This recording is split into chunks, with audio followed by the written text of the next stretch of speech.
Introduction. Hey, connect to world buddies. Today, let's explore the term heroine. It's not just a character. There's more to this word. Let's journey into the realms of storytelling and empowerment. Meaning.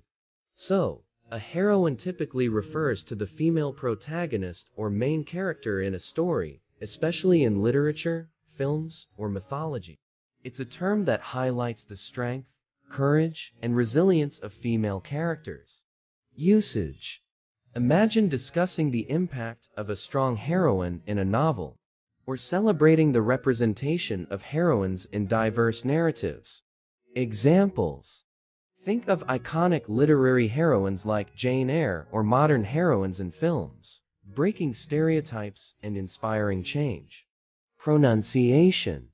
And when you say it, it's ʻhɛroʊɪn, a term that carries the spirit of empowerment, right?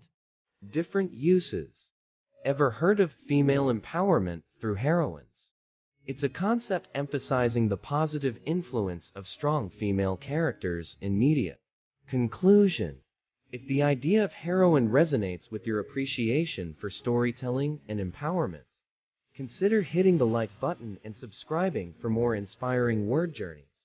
Stay connected, and until our next exploration, take care.